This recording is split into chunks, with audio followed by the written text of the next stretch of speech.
Sejak beberapa tahun terakhir, PSSI berupaya memanggil pemain-pemain keturunan yang tersebar di Eropa untuk bergabung dengan timnas Indonesia. Di dalam negeri, proses naturalisasi pemain juga gencar. Publik pecinta sepak bola tentu sering mendengar istilah pemain naturalisasi dan pemain keturunan. Lantas, apa perbedaan mendasar di antara keduanya? Sebelum lanjut video ini, jangan lupa subscribe agar tak tinggalan informasi terbaru Timnas Indonesia.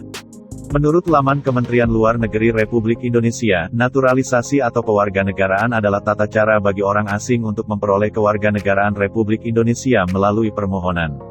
Yang dimaksud orang asing di sini adalah orang yang bukan warga negara Republik Indonesia. Artinya, orang tersebut mengajukan diri kepada negara untuk memperoleh status kewarganegaraan baru. Sementara itu, pemain keturunan adalah pemain yang orang tuanya memiliki darah Indonesia yang menetap serta berkarir di luar negeri. Ada pemain keturunan yang sempat merasakan membela tim nasional lain di tingkat umur tertentu, namun mayoritas tidak. Beda pemain keturunan dan naturalisasi. 1. Pemain keturunan adalah pemain yang memiliki hubungan leluhur dengan negara yang ingin dia bela. Di Indonesia, contoh pemain keturunan adalah Irfan Bahdim. Kakek Irfan Bahdim, Ali Bahdim, adalah mantan pemain Persema Malang dan PSAD Jakarta. 2. Pemain naturalisasi adalah pemain yang menjalani proses perubahan status kewarganegaraan dari warga negara asing menjadi warga negara Indonesia. Contoh pemain naturalisasi adalah Christian Gonzalez yang lahir dan besar di Uruguay tetapi kemudian pindah kewarganegaraan menjadi WNI. 3. Pemain bisa dinaturalisasi ketika sudah memenuhi syarat yang diminta di negara setempat.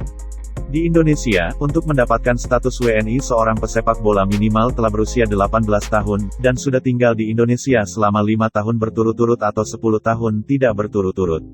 4. Selain memenuhi persyaratan usia dan masa tinggal, di Indonesia seorang pemain baru bisa dinaturalisasi apabila memenuhi persyaratan lain seperti sehat jasmani dan rohani, serta mengakui Pancasila sebagai dasar negara Republik Indonesia dan UUD 1945. 5. Berbeda dengan pemain keturunan, di Indonesia seseorang baru bisa dinaturalisasi apabila tidak pernah dijatuhi hukuman pidana dengan ancaman hukuman 1 tahun atau lebih.